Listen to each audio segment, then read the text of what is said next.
What are the most important principles of being a man? And Ray, I'll start with you on this one.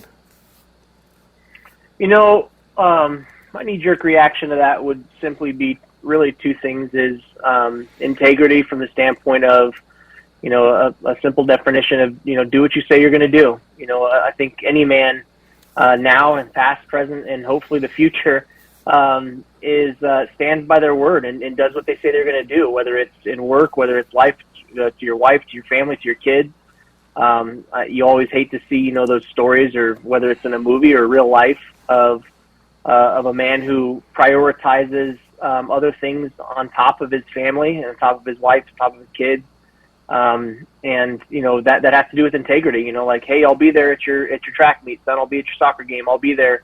And then you just don't show up. You let work get in the way. You let other things get in the way. I think it shapes a lot of things that our culture is dealing with. I think it shapes society, and more so the lack of men being men. I feel like my parents got divorced when I was real little, so I didn't see great role models all the time, and I had to look for that. But I think somebody, as Ray mentioned, somebody that's willing to show up. I think one of the first things for me is a willingness to show up. My dad didn't, and I see that in working with our students now. There's a lot of dads that, if they would just show up, that the issues that we're dealing with these kids with, it solves a lot of those when you show up. And I think, the big thing is just,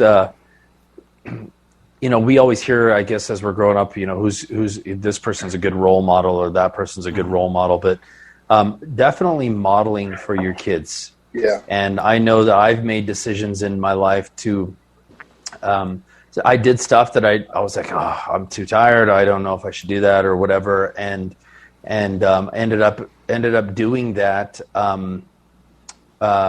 just going forward and doing it just to be that particular model for my kids. So at least they could see that.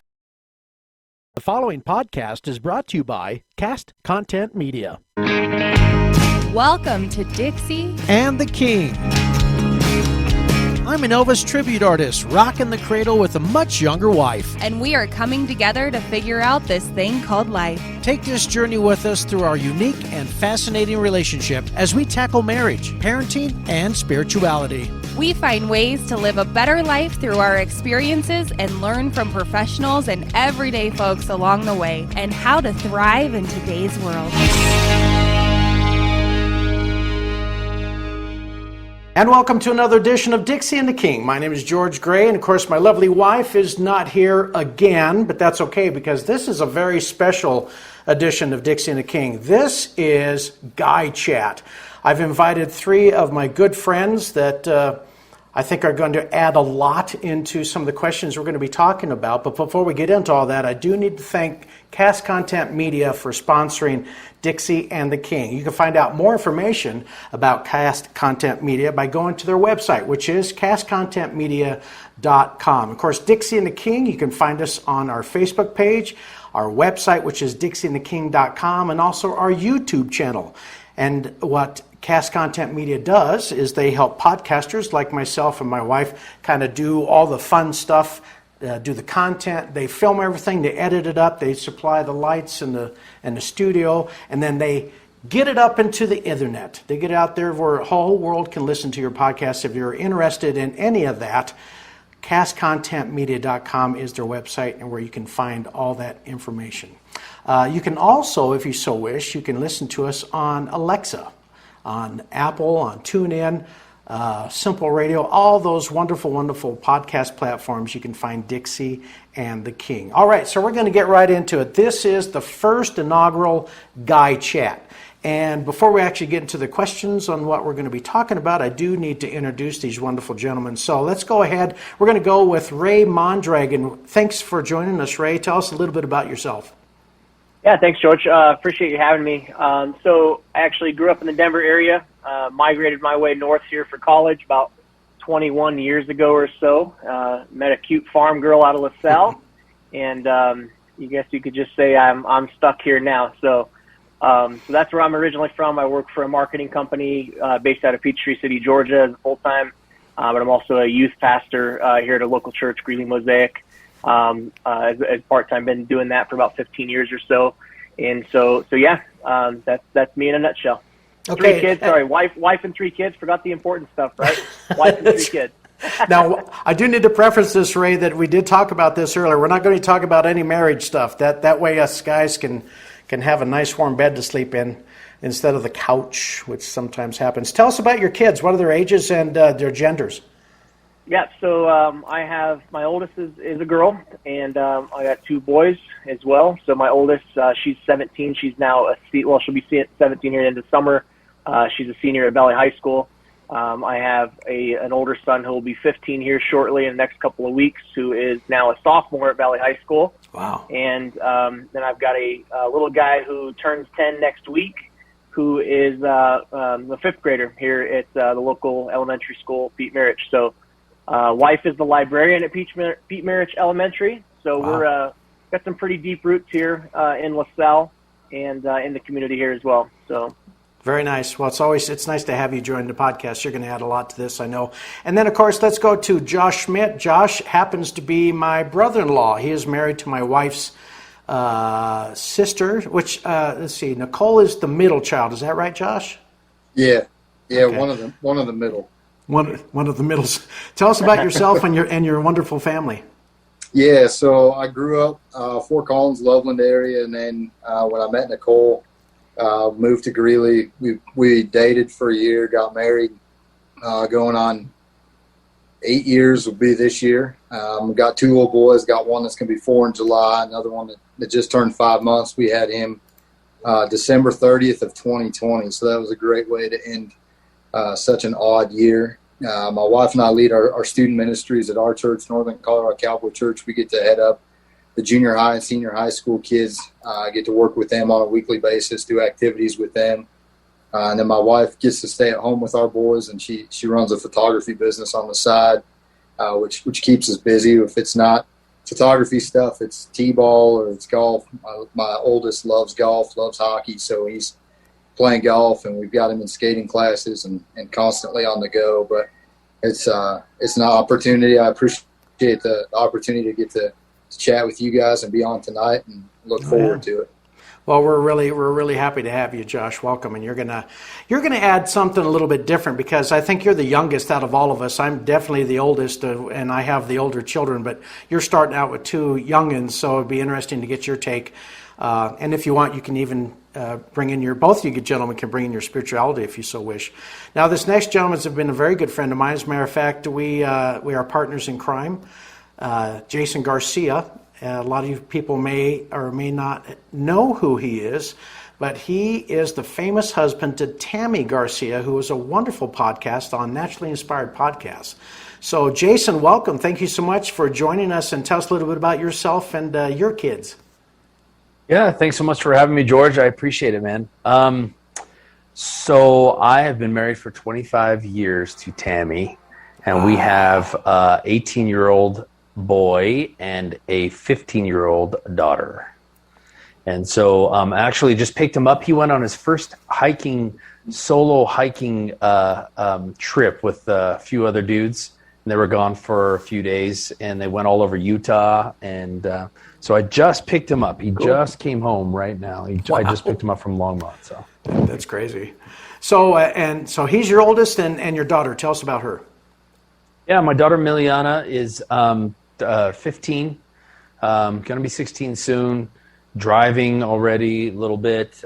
She's really into dance, and we have a farm out here, a little farm just outside of Johnstown. We live in Johnstown. I'm from Platteville originally, and been here all my life. And we're business owners. We have a few different projects and things that we have going on. We have a logistics business.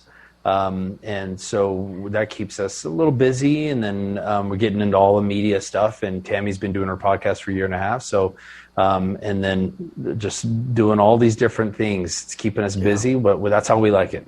Yep, you bet. Now, you're also, want to preference this, you're also part of Cast Content Media, so we want to thank you so much for your business opening up the possibility for podcasters, and I know there's a lot of people that are taking advantage of that.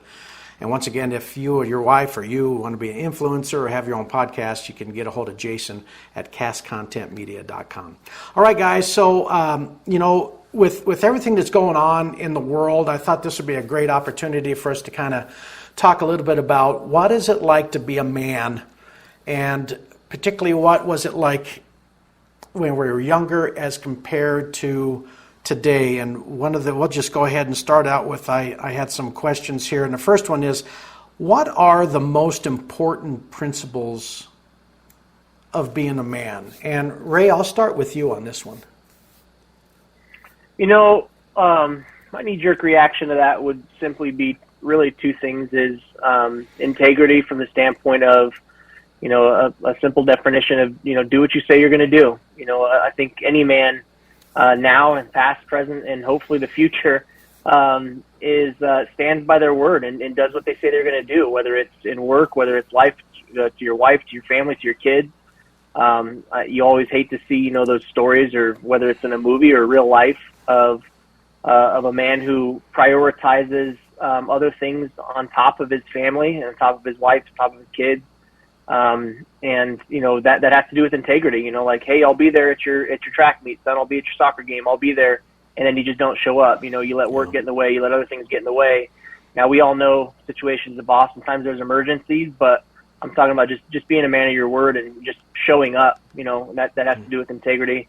The second thing is being a great provider. I think, any man, and I'm not trying to be chauvinistic, this goes both ways, true for men and for women, in my opinion. But if you've got a family, and since we're talking about being a man, if you've got a family or you have other people that rely on you, you need to, pick yourself up by the bootstraps, whether you're flipping burgers for 12 hours a day and then you go roll burritos at Taco Bell later in the evening to make ends meet. You got to do what you got to do and be a provider for your family.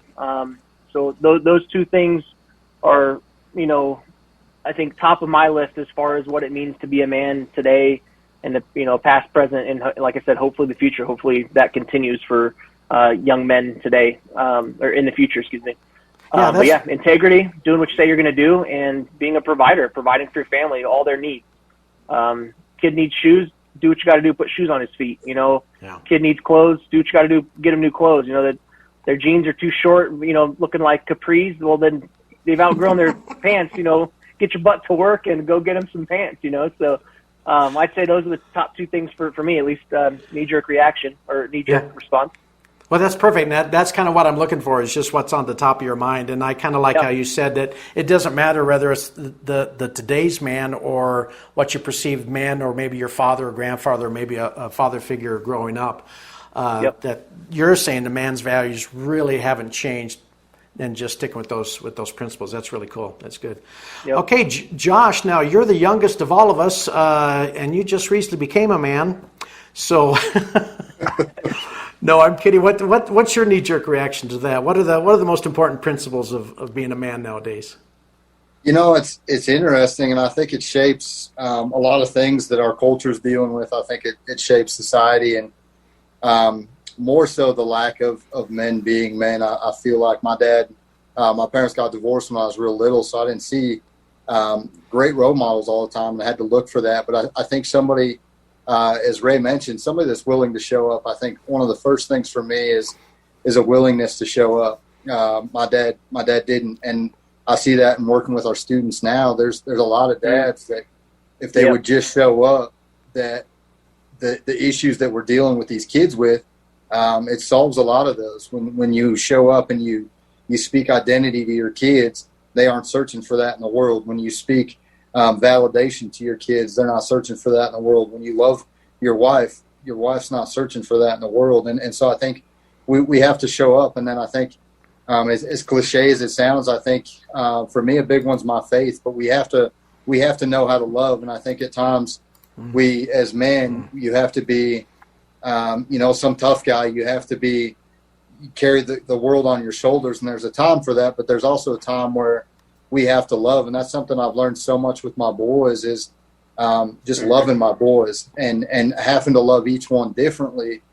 But as men, it's okay to show love. It's okay to be loved. It's okay I think at times I don't need that. I don't need that. Well, we need to be loved, and it's okay that we own up to that. But just love as a whole, whether we show it, whether we receive it, but just walking that out, because when we don't do that, it leaves us searching for things. It leaves voids for us, I feel like, and that can be created by fatherlessness, or that can be filled by a father being in a role. So I think showing up and then loving as you show up, I think is pretty important nowadays, and solves a lot of situations, or at least helps control a lot of situations that we're dealing with currently.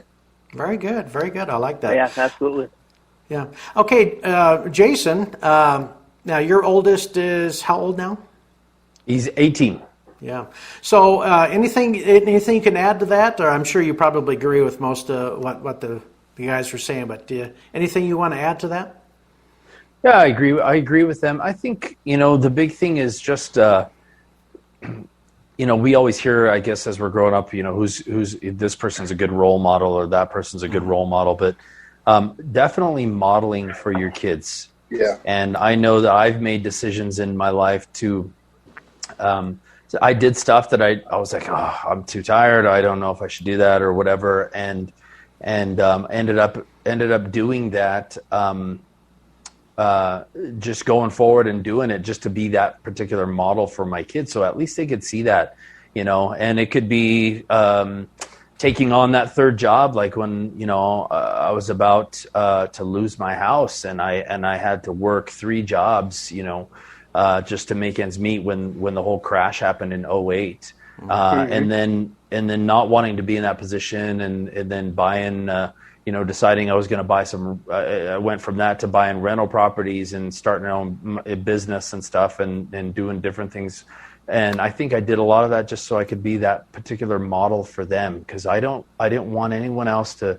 I wanted them to look at me as a role model and that model, and I didn't want them to pick up any other instruction or, let's say, habits from other people. Mm-hmm. And so I was constantly thinking of ways that I can and things that I could do to make sure that they were kind of looking at me and seeing what I was doing, and give them that confidence that they could do it themselves. That's awesome. So, and I agree with everything you guys have said, but listening to what everybody's been talking about, and then Josh, I'll go with you on this one. And it's not to alienate a father or a grandfather or whoever male role model you had in your life, but who do you think was the biggest impact as a male role model for you growing up, and why, Josh? For me, when I was young, it was my grandpa. He was consistent.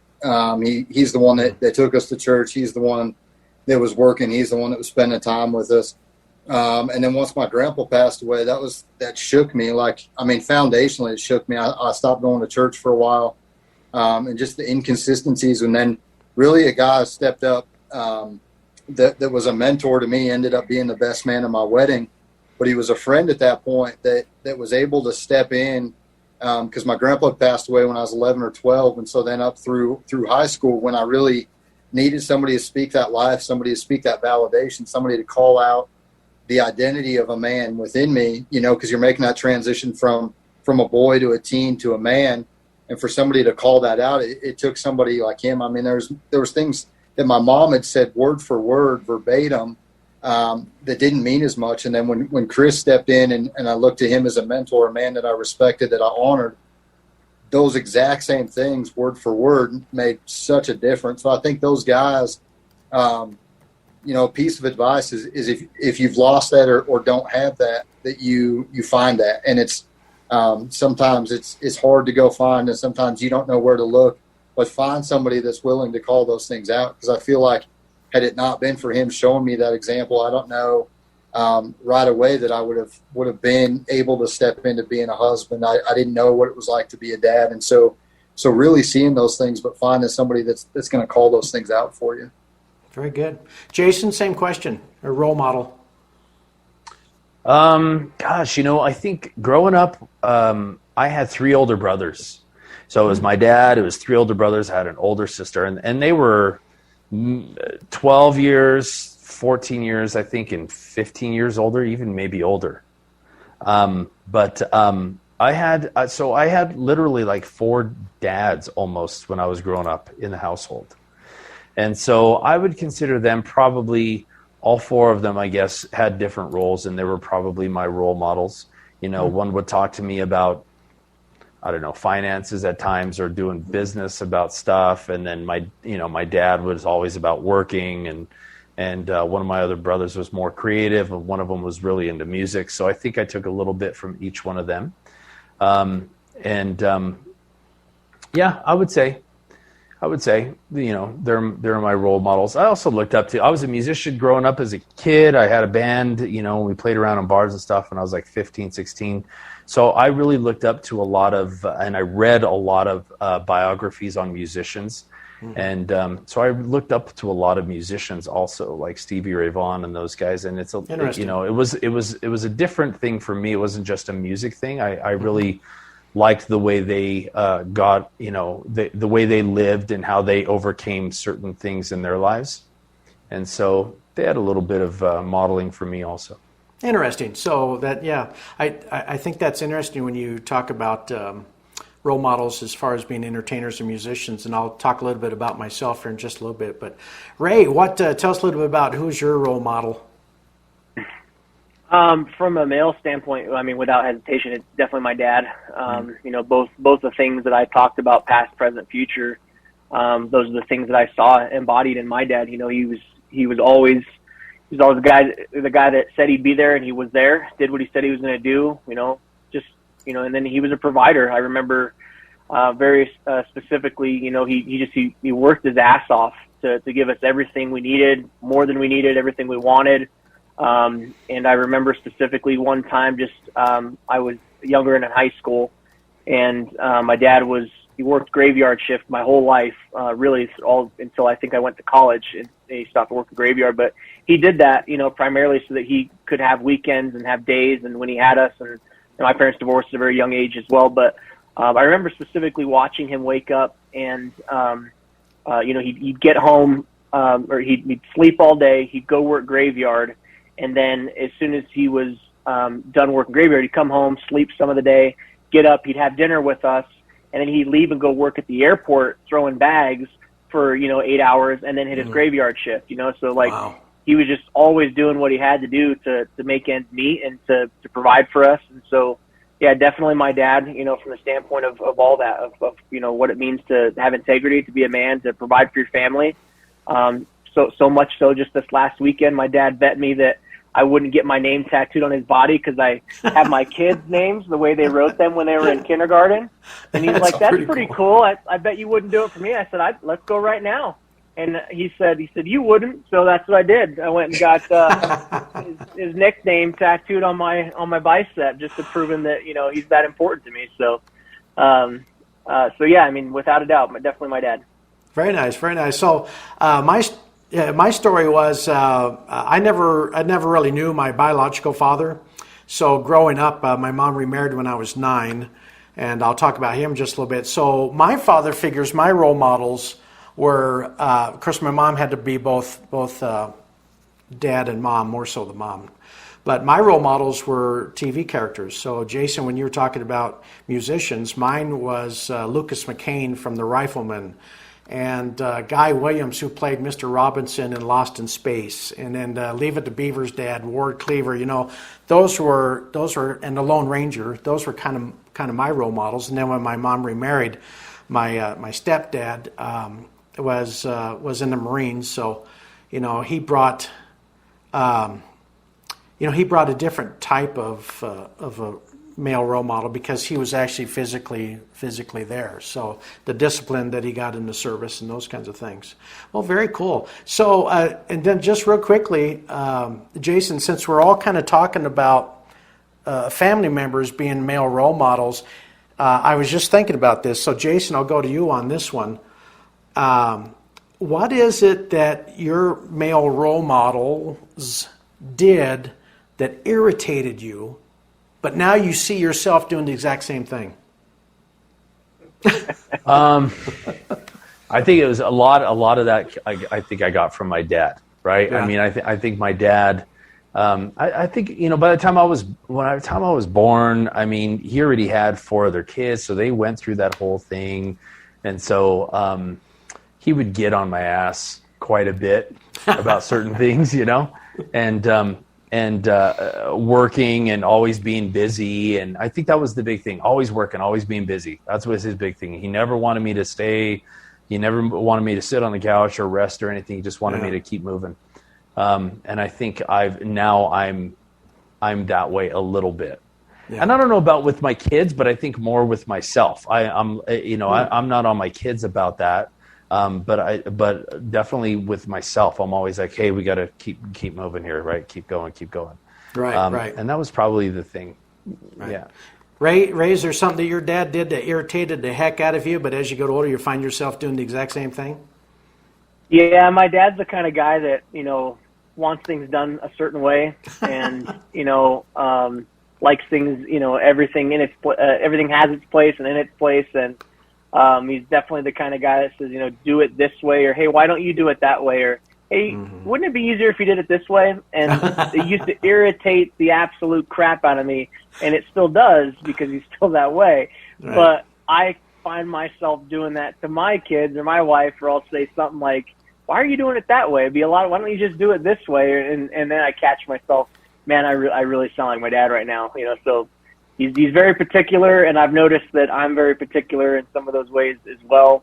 And but I heard a quote recently. Someone said, take the hardest job and find the laziest person to do it, and they'll show you the easiest way to do it. And that kind of hit me because like my dad, he'd always, he'd just make you do it a certain way, and then I would be sitting there like, isn't there an easier way? Or, so I've tried to let that part of myself go and see if, there's just a better, easier, different way to do it. There's a million ways to skin a cat, as they say too. But yeah, I definitely do that. That's something my dad drove me nuts with, still does sometimes, but I find myself doing it. Josh, what about you? Yeah, that's a little bit of an interesting question. I did want to, on the last one, most definitely want to honor my mom. She did everything she could as a single parent. And I think that there'll probably be single parents listening to this and not saying that what you did is in any void or anything like that, because it's important and carrying that weight for both sides, but just also understand that finding that guy, boy or girl, that they're going to need that. So I just wanted to clear that up. But honestly, for me, it's a little bit different with, seeing things from a different perspective with my parents getting divorced when they were littler and seeing my dad just every other weekend for a while. And then there was a time frame where I didn't see him for probably 4 or 5 years, and then trying to rekindle that relationship. This one's a little bit different for me to answer just because I didn't see everything on a daily basis or things that he did. But honestly, I think there's times and, just the disconnect when we would see him every other weekend, or he'd want to go do this or go do that, or just, trying to prioritize. There was a lot of times where my brother played baseball, so he would rather go play baseball than to my soccer games and different things. And I've kind of seen myself in that, where I get home and I just want to take a few minutes to chill, but I really need to, as soon as I get home, I need to engage in Nicole. I need to engage in my kids, and I need to be a husband, and I need to be a dad. And sometimes we don't always get that time, and I need to be okay with that, because there was times where my dad would start that way, but then be so disengaged. And I've seen other guys do that too, not just my dad, but people that I'd looked up to that were just disengaged. And it's like, man, how do you? And there's times where I've most definitely caught myself coming home, and instead of engaging in that right away, I need 10 minutes or I need 15 minutes, or I just start messing around on my phone. Next thing I know, I've not done anything productive or had any type of conversation with my kids or my wife, and that's most definitely something that needs to be corrected and not continued as a constant. Yeah. My stepdad, being the Marine, he was very meticulous on particularly tools. They had to be in a certain, they had their place, and then when you're done with them, they had to be wiped down and cleaned and those kinds of things. Of course, if you look at my toolbox now, you wouldn't think that I took that over, but sometimes you get a little lazy, but I still find myself doing little things like that. And the other thing, that because my wife complains about this a lot, and this is the only time I'm going to bring my wife into this, is that I'm one of those guys, and if you guys are the same way, you can say yes or no. I rearrange the dishwasher because my dad did that. Spoons could not be laid in together because the spoon, you had to have them up or down or whatever. And dishes, the top rack was only for bowls and glasses and all your plates, So I think I took that as well. I don't know if you guys are dishwasher rearrangers or not. I'm guilty of it, yes. I don't mess with that stuff, man. To be completely honest, I don't touch that stuff. Yeah. But to that point though, it's stuff like that that I'll do. Just rearrange something or do something, or I like it a certain way because it's how it always was. Or yeah. Right. Josh, do you rearrange the dishwasher? I don't. I'm fortunate if it makes it in the dishwasher. That's a start. Like we'll get it in there with having kids younger and stuff. Man, it's again just trying to be present. Ray, that dishwasher's dirty, right? You can put that in there. Yeah. My man, I didn't know exactly. Oh, I thought we had a funny. magic sink because this empty glass here, I just put it in there. I go the next day, it's gone. It's gone. It's cleaned up. Yeah. You mean I shouldn't have drank out of that glass from 4 days ago? Getting myself in trouble now. She's gonna watch this. I know. So let's move off the marriage aspects of it, so we don't get too much in trouble. If I could, George, Yeah. just rewind to Josh's point. When you're getting home, and one of the things that one of my mentors, shared with me a long time ago was, and I work from home now, so it's a little different. I walk up the stairs and I have to do this, and it's easy to get locked into work. And I'm sitting here at my desk, and while we were waiting, I started doing work. And so it's easy to get into that work mode easily, but it's also hard to get out of it. To Josh's point, but one of the things that had helped me is, and it sounds kind of cheesy, it's kind of weird, but as you walk up to your doorstep, or for me in my case, as I walk up those stairs, I physically take off the work coat. I physically take off the work boots, even if I'm not so I literally walk up the stairs and I go like this, and it sounds cheesy, it sounds stupid, but it's you're physically and mentally preparing yourself that I'm in dad mode, I'm in family mode, I got to separate that and separate myself. And is it perfect? Does it always work? No, but it's a really good, mental and physical way to just prepare yourself to just put everything else out and focus 100% on them. Good job. And I heard something too that kind of ties into that. Like it's just a story, but a guy, when he pulled into his house, he had a tree out front and he acted like he hung something up. And the guy that was with him said, "Well, what was that?" And he said, "Well, I just hung up all my worries, everything from work." And trying to be physical with that and mentally prepare, like, okay, I'm now going into dad, I'm now going into husband, and I have to lay that stuff down. And then what's funny is if you do that and you think about that, the next morning when you leave, most of that stuff you can't pick back up because it's already gone. And so just physically thinking about that and taking the time to know that you're going from work, you're going from employee or boss, whatever it is, to dad and husband, and just letting that stuff be, I think is important too. Right. Yep, that's exactly it. That's exactly right. And in that physical doing this is you're taking off, that worry and that thing that you're protecting, your young kids or your wife, the things that you carry all day long. You're leaving it at the front door. It doesn't belong in your home. Yeah. Jason, do you take off your clothes before you go inside when you come home? Yes. Your I find myself. I have to what's that? Get your in the work mud clothes. room and just start. I gotta do the George Gray. Man, I am. It's funny because when Tammy and I first got married, I always was on this mission to find something that we could do from home together. I was like, oh, we gotta. That was always my goal. And then once we started having kids, it was like, oh yeah, for sure. I got to do something. So we've tried multiple things, right? And then finally nailed it down. And so, and now I find myself, I say that because now I find myself sometimes just getting up and going to the local coffee shop just so I can actually physically go somewhere and get out of the house, not getting away from them, but just get out of the house to like change the scene, change the scenery. Cause sometimes I'm like, wow, I don't think I've left my house for like a week, Yeah. I was just about to say that, Jason, is, working from home, being home, and I'll go and I'm like, God, I haven't left the house since Sunday, and it's, Friday or, so you'll have those times. Yeah. Yep. Yeah. So we all had that experience. Like I said, I think I'm the oldest. Jason's behind me, and Ray, and then we have Josh. So just kind of based off your experiences, do you find yourself compromising or maybe changing the way you are with your family or as a father, as compared to like are you softer than your role models were, or what you would perceive as being a younger man, as what you're doing now? Have you found that you I guess you're just softer on your kids without really compromising, what it is to be a man? And let's go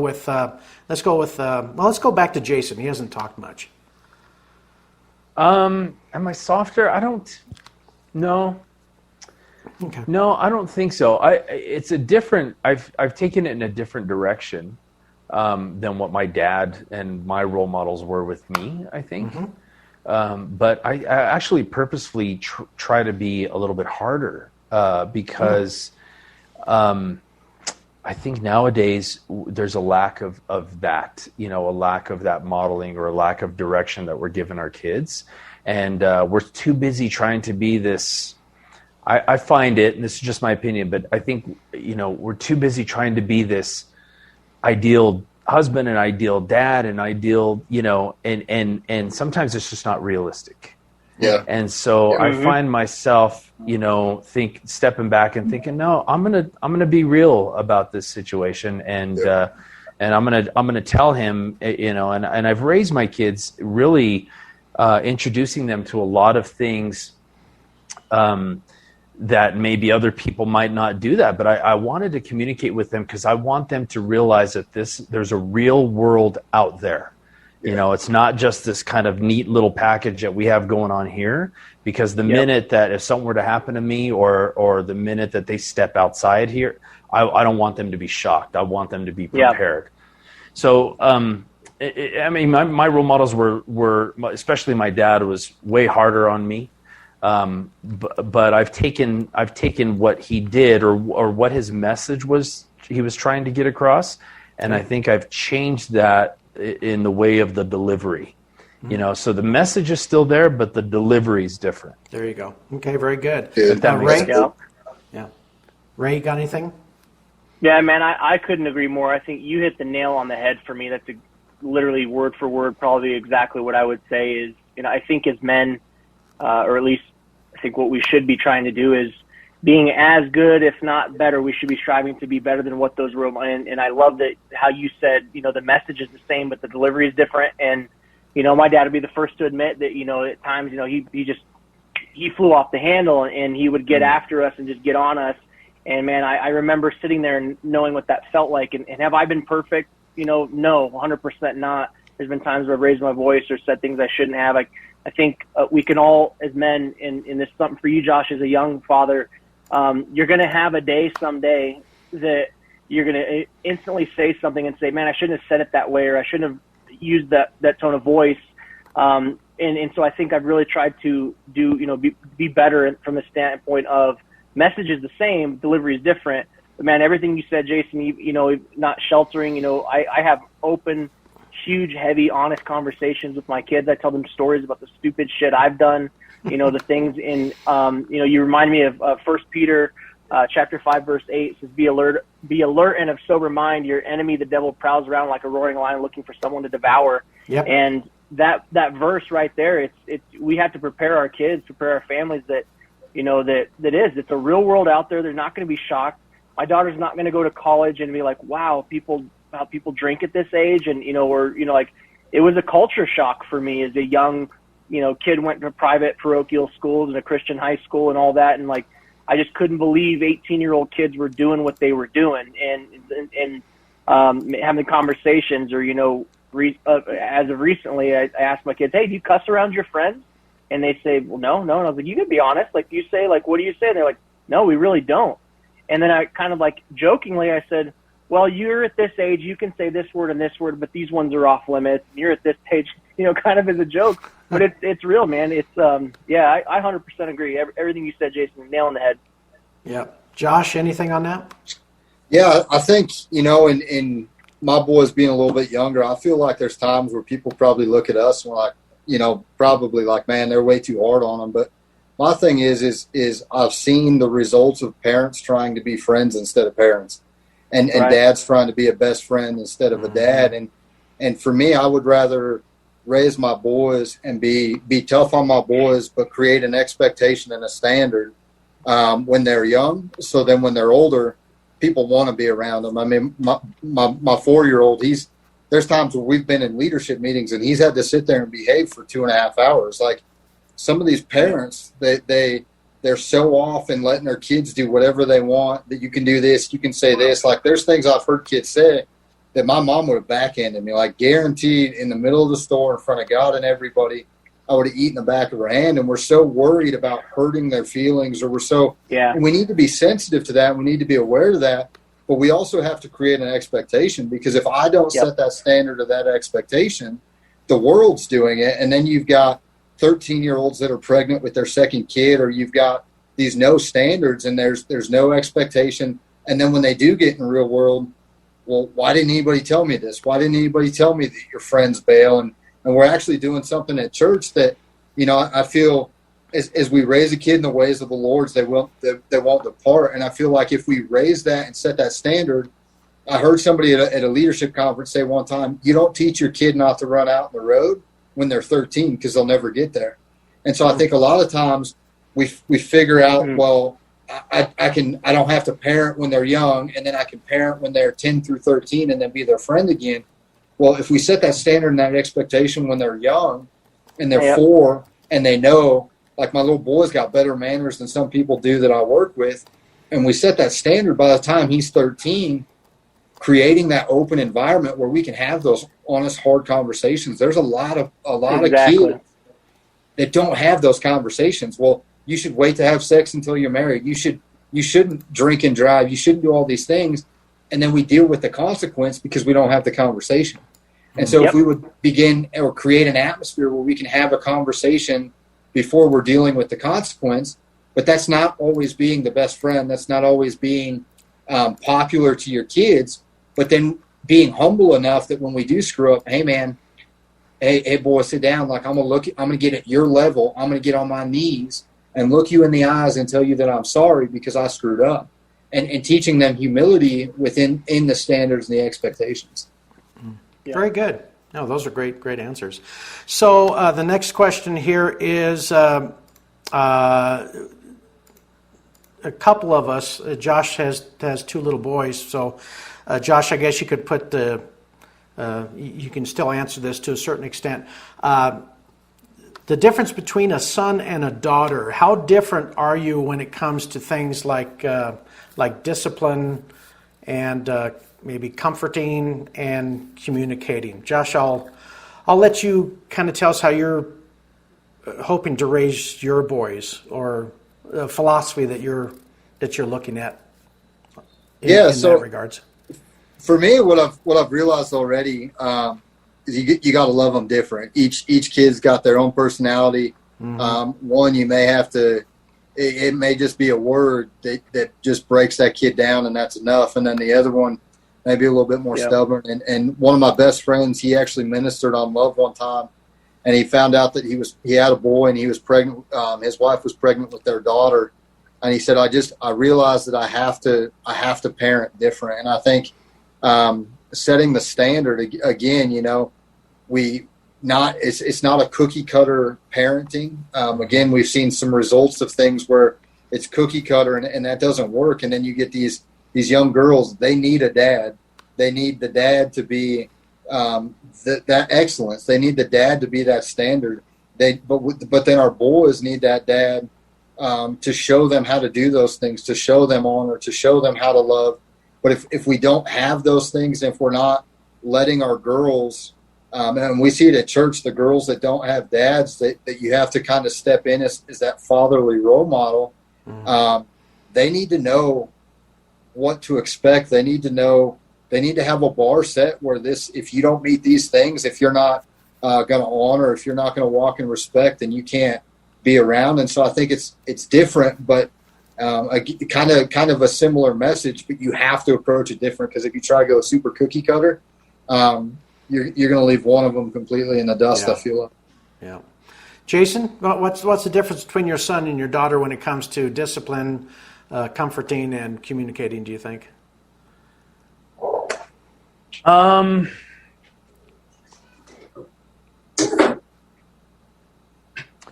think I've purposefully, even though they're individuals, like Josh was saying, I've purposefully tried to make sure that my daughter, that I was a little similar, with her as far as disciplining, because if she saw me disciplining Mateo, the minute that I would back off of her just because she was a girl, it immediately, the human reaction would immediately, she would be like, oh, okay, I'm above him now, right? And I never wanted it to happen that way. So if she would see me get on Mateo a little bit, and I would immediately kind of, the next thing with her, I would try to make it similar, right? I don't know. It's disciplining is kind of it's like strange to me, because it's not really like I'm not on them or spanking them or anything like that. Not that that's not you shouldn't do that. I had to, maybe when they were little, maybe once, but yeah, I think I try to keep it. I try to keep it the same. I try to keep it the same as far as the energy goes. Right, same energy with him as with her, because I didn't want her to think like, oh yeah, he gets it a little bit harder, and then all of a sudden I can do a little bit more, right, and get away with a little bit more. I did not want that to happen, because that's an automatic, I think, reaction. I think when you hear the daddy's girl type of relationship or whatever, and she gets away with everything. Oh, she's daddy's girl. I didn't want her to grow up that way. I didn't want her to be that way, because I didn't want her to start being disrespectful to other people and also catty. I mean, I wanted her to understand that they're equal, even though they're individuals, they're equal, and it's not going to be that type of relationship with her. So yeah, that's good. Is that good? Yeah, no, I think you did a good job on that. What about you right now? I think it goes back to the same thing, kind of same message, just a different delivery, because you want to be consistent, right? And you want, here's the boundaries, and those are going to be communicated, and those are non-negotiable. But your delivery may have to be a little bit different. Yeah. Right. What about these are what good about questions, you, George? I'm like, is that good? Because I'm like, man, I don't even think I've ever had to think about that. Well, I think sometimes we don't really message. think about this. We just kind of react to it. So, what about you, Ray? I know your kids are angels. You don't have any of those issues. Well, I wouldn't say they're angels, but they are great kids. They're great kids. They are great kids. We've been super blessed. They're not grown yet. We still got plenty of time for them to get into trouble. Boys will be boys, and I don't mean that in a bad way. Just boys will be boys, girls will be girls. I think going back, Josh brought it up. Is my whole thought was it's the same message, different delivery. I'm not softer with my daughter than I am with my sons. But it's a different conversation. Just tonight at dinner, we had a conversation, something that my oldest son mentioned a couple days ago. And I said, hey, since you brought that up, since we're, on the conversation, let's have this talk real quick. But I want to make sure I nip something in the bud with you guys. And I was talking to my sons, and my daughter was there because I wanted to make sure that she heard it. But also and it was just about double standards with boys and girls. And that boils down to this conversation is, a young boy could go around in high school and he dates a lot of girls and kisses a lot of girls or does whatever. And he's considered what? And my son says, he's a pimp, he's a player. Yeah. And conversely, a girl does that, what's she gonna? Well, she's a garden tool, was his response, right? Right. Guarding my younger son's ears. I said, and that's not right, So Right. you made that comment. And that's not okay, because that's you believing in a double standard. And so I talked to all three of them from the standpoint of, just that's not okay. That's not okay to have that differentiation, with that. So, but it's a different delivery, same message, different delivery. My daughter's done things, and my sons have witnessed me getting on her, and vice versa. And of course, she's turned into second mom over her brothers, to a point where, hey, let us parent. There's been times where say, we got this, right? Like, she'll start reeling on her little brothers, and we're like, hey, we're here. We got this. We appreciate your input, but go to your room real quick. We'll handle this. I don't know who exactly said this, but I want to read you this statement, and then you guys tell me what you think of this. This gentleman said, and I think it was Jordan Peterson said, let your children be monsters, but teach them how to control it. What do you think, Ray? I think you got to let kids be kids, if that's what he's kind of more or less referring to. Let kids, do their thing, have some fun. If I'm hearing that correctly, it's like I said, boys will be boys, girls will be girls. My older son, had a couple buddies over a couple weeks ago. They said, hey, can we walk to Family Dollar and get some snacks? Yeah, sure.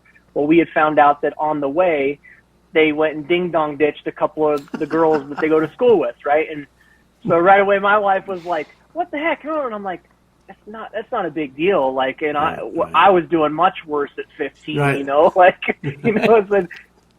fine. Like, if we get a call, like, that's just no big deal, So I think to that point is, let them let loose. They're going to get into trouble. It's like in the movie The Sandlot. Like, go out, have some fun, meet some friends, get into some trouble, for crying out loud. Go have some fun. So, let them be monsters. Let them have a good time. Right. But it also boils down to those conversations of, you're going to make a mistake, like, let them make some of those mistakes. Let them see, or, hey, do you think that was a good decision? No, probably not. Or obviously, like to Josh's point, I'm not trying to be their best friend. If I see them, right, know they're going to be doing something stupid, hey, be smart. And I'm always telling my kids, have fun, be smart, right? Yeah. And I tell them that intentionally, because I want them to have fun, let loose, get in a little trouble, whatever, but be smart. Don't be stupid, So right. Josh, what do you think? Can you repeat the quote again? Yeah, basically he says, let your kids be monsters, and I think what he's saying is don't rein them back to where they're not figuring out the world and being aggressive, and like Ray was saying, to be kids. I think that there's kind of that movement that we need to cookie cutter, and I think Ray, you said that they all have to be little boys and little girls. We put them in this mold, but basically what he's saying is just let them be aggressive and let them be exploratory and to be kids, but teach them how to rein that back, or how to control that aggressiveness. What do you think about that?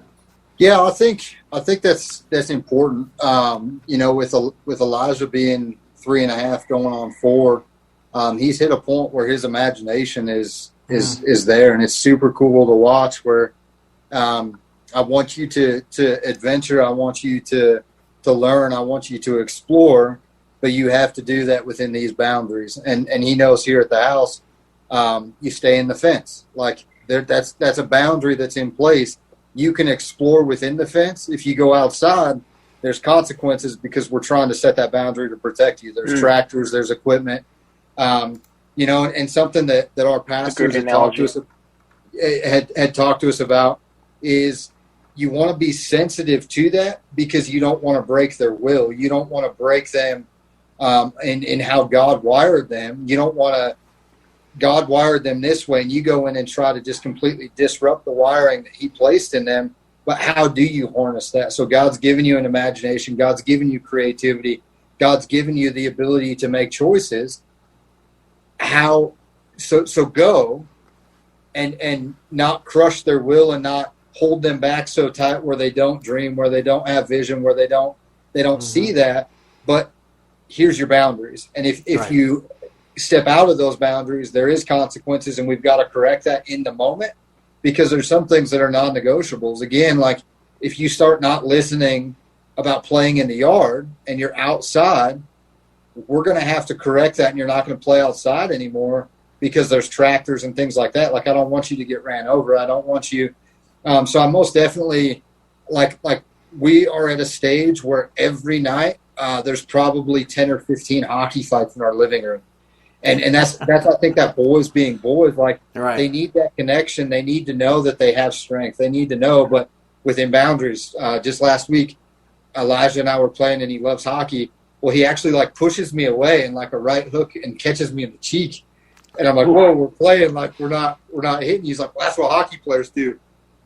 Let's explore, but within the boundaries. Because if you do that to one of your friends and you hit them good, we're going to have a bigger situation. So absolutely agree. You know, you got to let them dream. You got to let them explore. But I think, again, not being their friend all the time and being their parent. Don't let the exploration and the adventure take away from the boundaries and the rules and being some non-negotiables where you can have some rigid flexibility where the boundaries are rigid, but anything within that we're flexible. Very good. Jason, anything to add on that? Now, I will preference this that, and I don't know that Josh and Ray know this, but Jason's got an up-and-coming MMA fighter. So talk about awesome. him about him being very aggressive and being that monster, but yet being able to control that. So anything you want to add on that? No, my son. I trained with him a little to get him into it. I went with him to Muay Thai for about a year, and then because he didn't have that, it was a confidence issue, Yeah. But now he's taken it and just went with it. So that's awesome. Yeah. That's so cool. My sons and I do jiu-jitsu together. Oh, that's awesome. Good. Yeah. Martial arts are just great for the discipline and everything else on that. But Jason, allowing your kids to be little monsters, but teaching them how to control that. Yeah, I agree with that. I think it's our job to get their passions out. Help them discover their passion, help them and constantly keeping them growing. I've always told my kids, you don't have to be safe and secure about everything, but be thoughtful. Think about it, right? Yeah. Are you going to hurt someone's feelings if you do that? Are you going to hurt yourself? If that could potentially hurt yourself? Think about that. Right. So to be thoughtful, but constantly be growing and trying new things to discover what you really like. Mateo didn't get into Muay Thai and Jiu-Jitsu and stuff until he was, it's probably been he's 18, so four years ago. And I always wanted him to get into martial arts when he was younger. It just wasn't his thing. Sure, he was into other stuff. Never wanted to create this passive environment for my kids. I did it, in the background. I was always watching and just making sure, things, right? As parents, that's what we do. But just always watching, just making sure, I don't know if that's the best decision. I don't know if he needs to go sleep over. I don't know if he needs to do these things. I wasn't open to all of that. But I definitely was open to them trying new things and learning new skills and definitely getting to know and have conversations with adults and stuff and just seeing what other people were doing in life. And I think that's kind of goes along with that, letting them not just go nuts, but definitely growing and being thoughtful about their growth, because we all have to do that. We all continue to grow. I think God created us, like Josh was saying, God created us to create, and we're not creating if we're stagnant, and if we're not growing, then we're not really creating much. And I don't want that for my kids. So I want them to definitely be monsters in certain situations and just constantly be growing, but be thoughtful about it. Very good. Well, as we've kind of elapsed our time, I just wanted to go over. I found a website that had they asked 16 men whether the Me Too movement that went on had challenged their thinking on masculinity. And I think that's kind of a word that you don't hear a lot of, but I think it's really important. And I'm just going to throw out some of the questions that they threw there, and if you want to chime in on your thoughts of that. The first question was, do you think that society puts pressure on men in a way that is unhealthy or bad for them? Jason, you have a quick answer for that? Yeah. You think it does? I think it does. Yeah, Okay. I think it does. Ray? I think society's taking masculinity away. Okay. It's trying to remove it in the hopes that there won't be any more anger and there won't be any more conflict. But Or competition. we need that anger. We need to express it, and we need to have conflict because that's how we grow. That's how we learn how to deal with situations. Ray, what do you think? I think I may have slightly misunderstood because I was going to say profoundly no. But no, I agree with Jason. Is I think that is the issue. Is masculinity. It doesn't have to be violence. It doesn't have to be full of anger. It's being a man. And Right.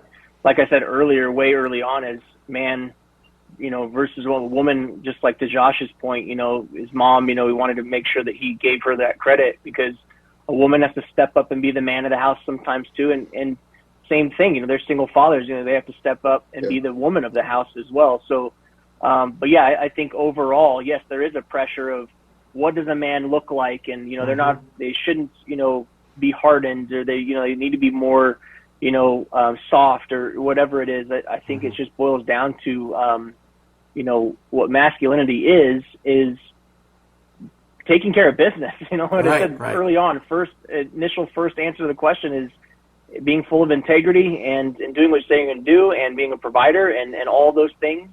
And sometimes you got to be a hard ass. Sometimes you got to be soft. And it's just being a man is being all of it. So, yeah. Josh, what do you think? Since the Me Too movement, you think that society's put pressure on men in a way that is unhealthy or bad for them? I do. I think they've tried to strip God's plan. I mean, really, when you try to put men and women on a level playing field, I open my wife's door not because she's incapable, but because that's how I can show honor. I think when you take something and your manly role models become, and I can't remember the name of the show, but the dude that used to work at the shoe store, and every time that he was on TV, he looked like a complete idiot and had and couldn't stand up to his family, couldn't control. Was his that Married with Children? Married with Children. Yeah. That one, Al Bundy. And when you start to, he's a black belt in jiu-jitsu. Just saying, he's the black belt. He's bad. Right, but the show, the way the show portrayed him, that he's some weak vessel, and so when they take masculinity and they give it this, can't stand his kids. And now, okay, well, I don't want to be a man because that's what it's like.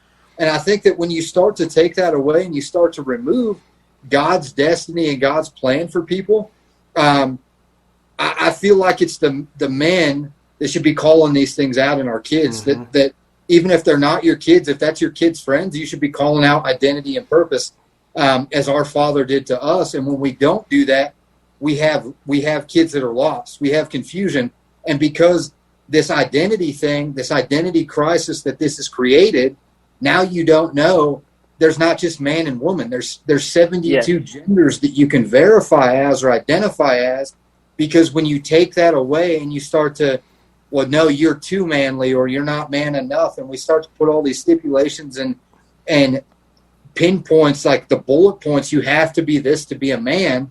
Well, now I don't feel like I'm a man if I have to work 3 jobs or if I don't make $300,000 a year, whatever the case is. But because of that, we've now created an identity crisis and a mass confusion where our kids don't know if they're boys or girls. And I feel like that comes from taking away masculinity and allowing the identity to be called out in these kids and their friends and value to be spoke into them. So we're taking all of that away. And now we've got kids confused that don't know. And I'm not trying to get political or anything, but I think that's caused a huge issue. When you remove that, you remove the head of the house, things start to fall apart. And I feel like not just within our house and in our communities, I feel like we've been a fatherless nation for a while. And then you wonder why we're in such turmoil. When you take the father out and you take that masculinity out and you make it toxic, well, now if somebody comes at you, you don't have the fight in you that was put in you to fight for your family. You don't have the fight. You don't have the backbone to stand up for what you believe in. And they take all of that away and then wonder why everything's falling apart. I think it's made a huge difference. Right. I agree. So it's interesting. Go ahead. Oh, no, I'd say if I could just add, like, for the record, I do believe there is, there is such a thing as toxic masculinity, but there's also toxic femininity, right? It's on both spectrums. There's the toxic, let's beat my chest, let's fight, and then there's, like, hey man, calm down, but it goes both ways, to Josh's point, and but yeah. So curious about all that is that the age group, 70% of those did feel that society puts pressure on men in a way that is unhealthy or bad for them. And that was the age group between 18 and 34. So 70% of those said yes. And surprisingly, 65 and older, they dropped down to a little over 50%. So that kind of tells me as you get older that your man card gets smaller and smaller. I think they're giving damn busted. Old bull, young bull, Yeah. That's what that bull. Great point for me, because I'm reaching that age. I'm pushing 40, and it's like my son. He is just full of testosterone right now. So when we roll jujitsu, he's like, man, I can't wait to get you on that, man. I'm like, okay, it's fine. My ego's just fine if he gets me in a bad spot, but for the record, he's only tapped me out once, so. Yeah, that's great. That's great. But it is. The older you get, the more mature you get from that. Yeah, you don't have to prove your masculinity. Right. But at the same time, we need that older generation to realize that they're not finished. You got to step back up because you need to pour in. Like I need people to pour into me, just like our 12 and 13-year-olds do. So when I feel like it's harmed some of our older generation as well, because now they just don't care.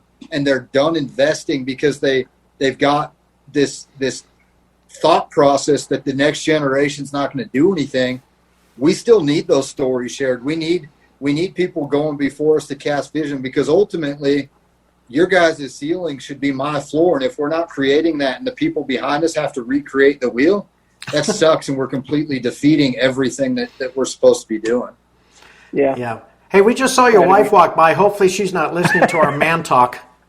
Yeah, she's trying to get kids down. That's okay. She's trying to stay hidden. Okay. So just real quickly, and then we'll start wrapping this thing up. But out of those 1,600 that they interviewed, the question was, what do you worry about on a daily or near daily basis? And 54% of the men polled, 54% said it was their weight, 53% said the finances, 49% said your physical health, then it follows by your physique. The ability to provide for your family was at 32%. So I thought that was kind of interesting. And Jason, not to pick on you, but 19% said that it was their hairline or their lack of hair. So their lack of hair? Done and dirty. And then it gets down into other things. I had the rocker hair. When I was younger, man. So I lived it up when I was younger. I don't need it right now. Yeah. Bull, young bull.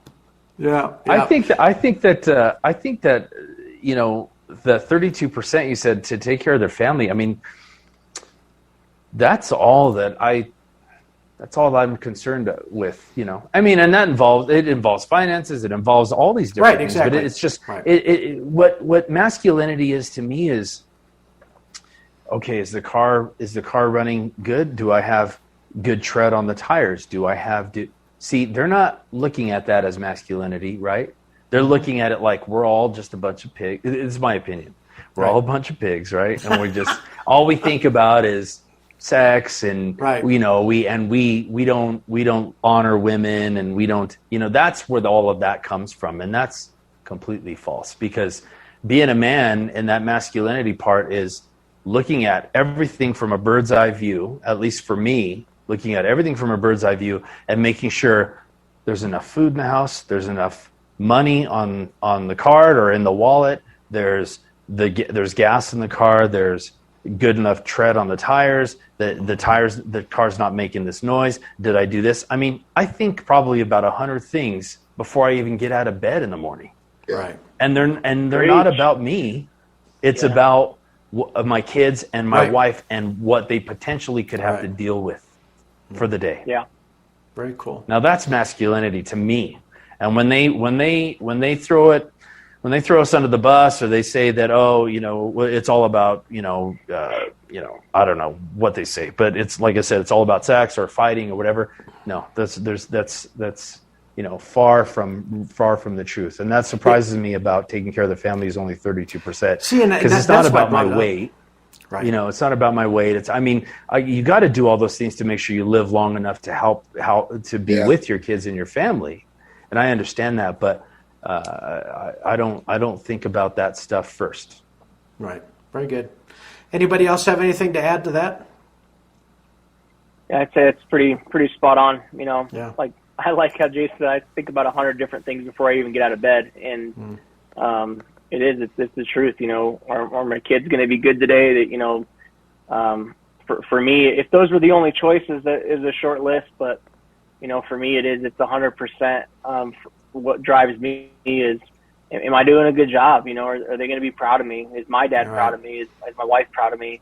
I've got my mission statement, my personal mission statement, and the last line is that I will be someone that my wife, my kids, and the people and community around me would be proud of. I'm going to be that person. And I don't remember exactly who said it, whose original quote it was, but success is never owned, it's rented, and that rent is due every single day for being a good husband, father, provider, and man. So you got to wake up every day, think of those 100 things, and make sure you're living up to it. Whatever that is to you. Very good. Josh, any closing comments? Yeah, for me, of late and really in pursuit of my relationship with Jesus, really for me is what I just want my boys to see. I want my wife to see is to love like Jesus. Like I want to love like that. I want to give them that heart. Like, again, I think there's things that we can fix. If that's something, like I want my boys to experience Jesus and have a faith where if they see somebody hurting, that they can pray for that person with expectation that person gets healed, that person is restored, that they see that, and that we can look at people through that lens. Because I think a lot of times we're out in public and man, they're messed up, they're drugged out, and we miss so many opportunities. And I just want my kids to see, and my wife to see that I'm okay looking like a fool to just speak hope into somebody, because there's so much division and there's so much attacking one another and tearing one another down, where it's a simple thought, but what would happen if we all just encouraged one another, if we all just spoke life? And I think a suicide rate within this last year has gone nuts because everybody's been locked in. But I want my kids to have a filter where we're not prejudging, we're not predetermining somebody's worth or value because of the car they drive, because of their financial situation. We actually, as a family, just made the choice to go to one vehicle. We were blessed with an older vehicle that I can get back and forth to work in. And I didn't think that I had this persona that I had to drive a certain vehicle. And I look back and I'm like, maybe I did, because we were in a position that we were probably a little bit tighter than we needed to be. And now I'm like, I have so much joy driving this older car and my wife's taken care of. So it is that provision, but knowing that that's so much bigger than I am, knowing that that's really out of my control. I just have to trust that God's going to allow that to be done. But really giving them the opportunity and the boldness to see people through his eyes and to love like he loves. Because if we can just love people unconditionally, where there's no conditions, I don't care if you're a drug addict, I don't care if you're a multimillionaire, I'm going to treat you with the same honor and respect either way. And so just giving them that opportunity to see that, I think providing is important. But there's been times where I've stressed myself out so much that thinking about, well, I have to provide or we're short. And then I step completely out of that, knowing that God's going to take care of it. And then I'm probably miserable to live with. So just, I guess, putting my focus on him and allowing them to see just that boldness and courage just to share his love and love on people. Yeah. Yep. My biggest thing is just to make sure I have plenty of ammo. Yeah, that's important right now too. Yeah, me No, but too. yeah, but it does say, that it takes the man and the woman, not to take anything away from the importance of a woman, because they're so important, and the importance of a man. But I think for me, it's just being that positive male role model, showing the masculinity for my son and for my daughters as well, so that they can look up to, this is the type of man that I need in my life. And hopefully I'm doing a good enough job. But also the other important thing for men is to be the spiritual leader of the family. That doesn't mean that the wife cannot participate in that, but I just think that somebody has to be the head, right? Somebody has to be head. That doesn't mean that the person in second place or third or whatever has any less importance, but I think it's really important for the man. Studies have shown that when the man is the spiritual leader of his house, his wife and his children are 70% more likely to serve the Lord the rest of their lives than if it's the woman just goes. So if the man says, we're going to church, we're doing this, 70% more likely to serve the Lord, through their adult years than if it's just the mom. Come on, we're going to church, or hey, because it takes that man to get, it's like you see on Mother's Day, hey, welcome all the mothers. Mom made us come, right? It's the man. Like, we go to church on Sundays, or whatever it is. Sure. And I think it's something too within that, real quick, off of Ray's thought, that as the head, I think a lot of instances that take place is because we leave our wives uncovered, we leave our kids uncovered, and so when we're called as the head, we're called to have a backbone. We're called to have that fight in us. We're called to be okay. Like, hey, I'm just pissed off, and we're going to deal with this. Like, there's a point where we're called to that. And when we take that away, when we're not stepping up to that platform, she's now taking a lot of shots that she was never designed to take. And not that she can't handle that, not that she's not strong enough. That's my position. And it's we're to submit to God, and they're to submit to us. Not a position or a power thing, but because he didn't ask her to lay down her life for us. He asked the man, he commanded the man that when you get married, you leave your father and your mother, and real love is that you would lay down your life. He didn't say, woman, I need you to die for your husband. No, right. He said, man, I need you to be willing to die for her. I need you to be willing. And when we take that away, we leave our kids exposed, we leave our wives exposed, and then we wonder why it's hell in a handbasket, because we've completely uncovered what he's given us the responsibility to protect, to steward, to grow, to invest, to harvest. And when we take that away, we're completely leaving them vulnerable and exposed to all the attacks, and that's on nobody but us. Well, you guys did a great job. I told you this is going to run about 20 or 30 minutes, and I think we're coming up on an hour because everybody was phenomenal, and I know you guys are probably ready to hit the sack, but just to let everybody know, it's okay to be masculine, it's okay to be a man, and yet still be tender, because I see it on the horizon. There's a big battle coming, and as men, we need to make sure that we are spiritually ready, emotionally, and physically ready for that. So I want to thank Ray. Thank you so much for doing that. Josh, you did a great job. And Jason, you stayed awake, my friend. Thank you. Did a I good appreciate job. for inviting me, man. It was George, great. And pleasure meeting you guys, and thanks for sharing your wisdom as well. I appreciate you guys. Yeah, All right. flew by. Nice to thank meet you you. guys. Yep. Well, this is we're going to end this edition of Dixie and the King. Thank you so much for joining us. Once again, you can find us on our YouTube channel, Dixie and the King, on our Facebook page, Dixie and the King, and surprisingly enough, our website, dixieandtheking.com. You can find us on just about any podcast platform, Spotify, TuneIn, Alexa, and Rumble as well. So until next time, God bless.